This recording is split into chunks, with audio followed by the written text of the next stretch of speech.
Hey everyone, my name is Wes, and welcome back to another episode of Terror Talk where I discuss creepy clips online. I created this original horror music to add to the video, and I hope you enjoy it.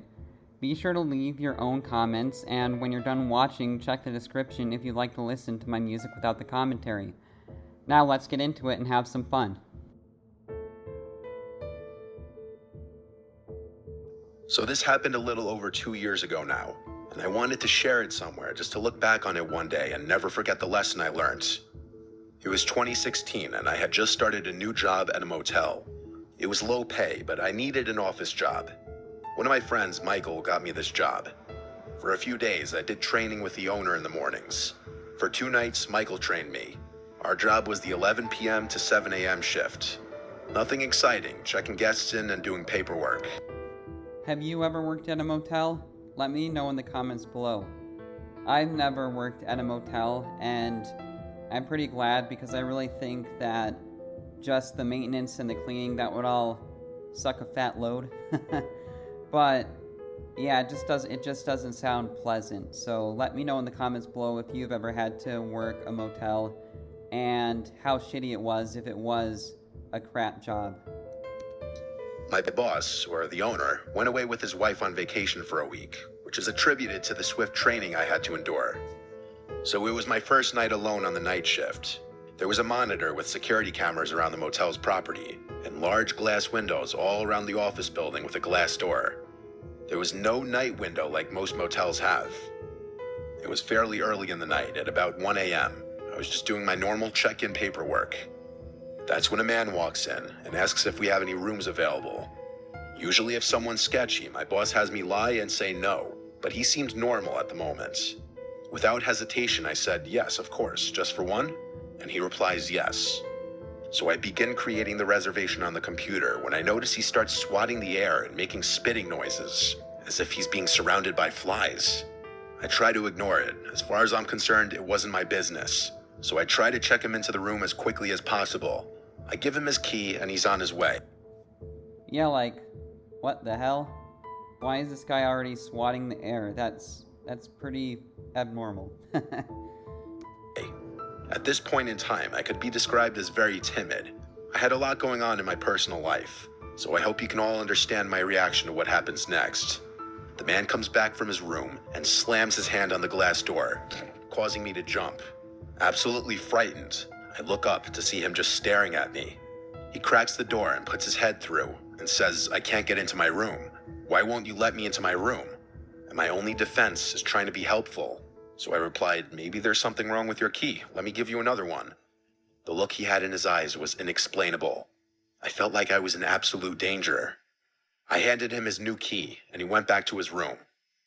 I tried texting Michael because he's the one who trained me, though it was in the middle of the night and he was asleep. I needed some guidance. It's good that this girl is picking up on these cues, isn't it? Because slamming the door like that really aggressive look in his eyes, you really can't ignore stuff like that, especially if you're alone on a job late at night. With no reply from Michael, I notice the man trudging down the stairs to come back. I go into absolute panic mode. I run into the back office and lock the door, and I pull out my pocket knife. It's important to keep protection when working at night. I hear the man in the office yelling, hello, why won't you let me into my room? Do you not like me? Me being an absolute idiot and not standing my ground and just calling the police when I'm feeling scared, I decided to take the situation on alone. I reply, I'm just on the phone, I'll be right out. I then start calling Michael over and over for help. No answer. I decided to take a few breaths and then step out of the office. The man was not there. He was in the bathroom. I start hearing him talking to himself, angrily saying, kill her, kill her. My heart sank. Still being an idiot and not calling the police, he comes out and I say, your key was broken, I'm sorry. Yeah, I mean, at this point, she is definitely an idiot for not calling the police. I mean, why wouldn't you call the police after you hear someone talking to themselves like that, saying, kill her, like, seriously, what the hell? Escort you to your room.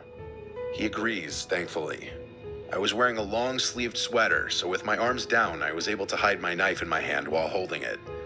I begin to walk outside, and he seemed insistent to walk behind me. We begin making our way to the staircase and up towards his room.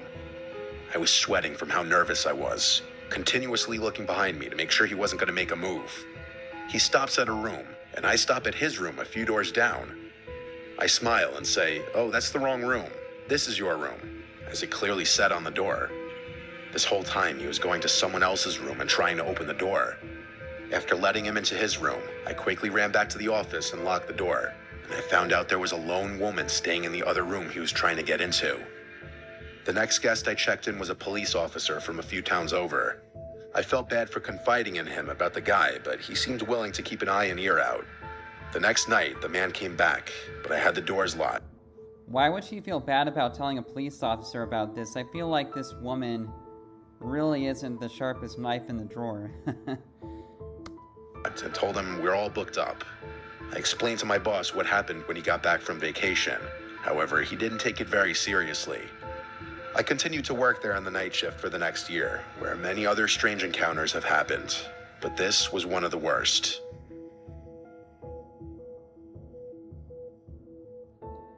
And yeah, doesn't it anger you when the manager doesn't take you seriously in dangerous situations like that?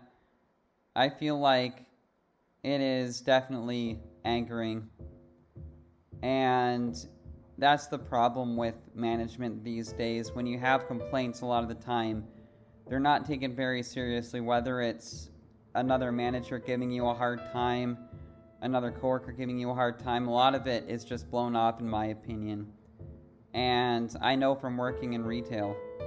But yeah, the management just needs to take stuff like this more seriously, because it is important. And I really don't think that the lady in this video was super smart. She could have handled it a lot better, in my opinion, and she never did call the cops, which, you know, she's just an idiot, in my opinion. But yeah, either way, I thought this was a creepy video and story, and I hope you enjoyed my commentary and music, and I will see you in the next video.